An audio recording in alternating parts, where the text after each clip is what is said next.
की जय। पतित पावनी कलिमल हारिणी मंगल कारणी मोक्षदायिनी माँ गंगा मैया का ये पवित्रतम तीर्थ हर की पैड़ी ब्रह्मकुंड है। श्रीमद् भागवत महापुराण की चर्चा आप नित्य प्रति श्रवण कर रहे हैं। श्रीमद् भागवत महापुराण के 11 स्कंद का आज 22वां अध्याय प्रारंभ कर रहे हैं। यहाँ उद्धव और भगवान श्री कृष्ण का संवाद है। उद्धव जी ने पूछा कि प्रभु, लोग तत्वों की कई संख्या बताते हैं। कुछ कहते हैं 28 तत्व हैं, कुछ कहते हैं 26 हैं और कोई कुछ कहता है कि 25 तत्व हैं। इस प्रकार भिन्न भिन्न संख्या बताने का क्या अभिप्राय है? भगवान ने कहा, उद्धव जी, इसमें कोई शंका करने की आवश्यकता नहीं है। विद्वान ब्राह्मण जो कहते हैं वो ठीक है। ये सब उनकी समझाने की एक प्रक्रिया। आज कहते हैं वो प्रक्रियाएं अलग अलग है, लेकिन तत्व एक है। जैसे हर की पौड़ी आने का मार्ग अलग अलग है, लेकिन हर की पौड़ी एक ही। ऐसे भगवान को बताने की प्रक्रियाएं अलग अलग हैं, लेकिन भगवान एक है। एकम सत विप्रा बहुधा वदन्ति। भगवान एक है, लेकिन विद्वान लोग अनेक तरीके से उनको बताते हैं। उनकी ये समझाने की प्रक्रिया है। वे लोग अपने अपने पक्ष को सिद्ध करने के लिए शास्त्रार्थ भी करते हैं और कहते हैं कि हमारा पक्ष ठीक है, तुम्हारा पक्ष गलत है। लेकिन उद्धव, तुम्हें इस गुणा भाग में आग्रह नहीं करना चाहिए। जो उसका फल है, हल है, उस पर ध्यान देना चाहिए।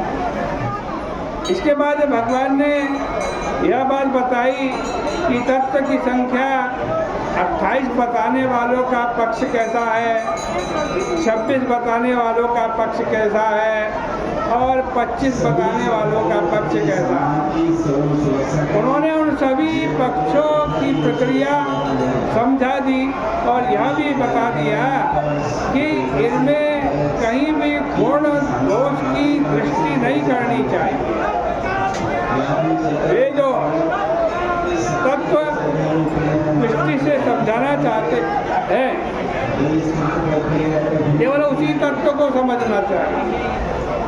सर्वं न्याय्यं युक्तिमत्वा विदुनां किमशोभनम्। देखो, जब भगवान कहते हैं कि सारे ही पक्ष ठीक हैं, तब लगता है भगवान के हृदय में कितनी शांति होगी। जो सोचेगा कि यह गलत है, यह ठीक है, उसका मस्तिष्क कितना विचलित रहेगा। इसलिए यदि आपको अपना दिमाग ठीक रखना है, शांत रखना है, तो परमात्मा में मन लगाइए। युक्तियाँ तो सब पक्ष में होती। अब उद्धव जी ने पूछा कि महाराज, प्रकृति, पुरुष, जड़, चेतन, ये सब पृथक पृथक प्रभाव वाले हैं।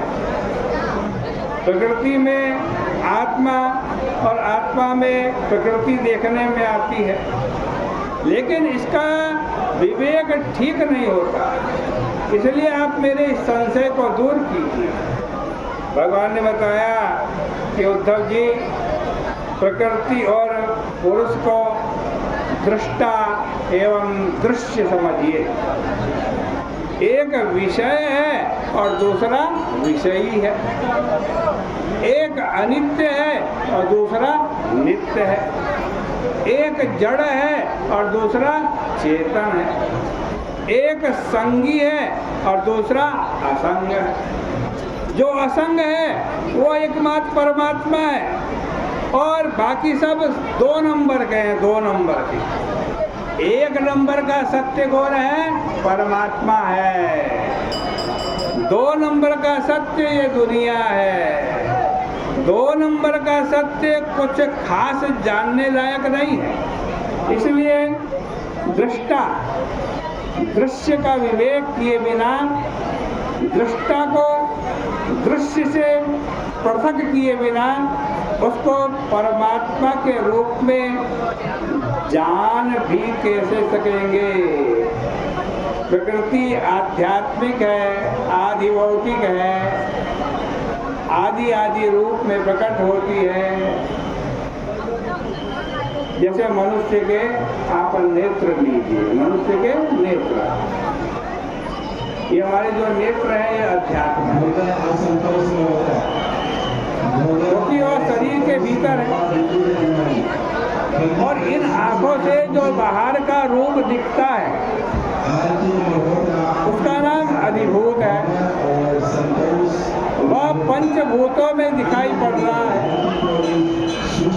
जो अपने शरीर में दिखे वह अध्यात्म और जो पंचभूतों में दिखे वह अधिभूत। भूते इति अधिभूतम्, आत्मनि इति अध्यात्मम्। जय श्री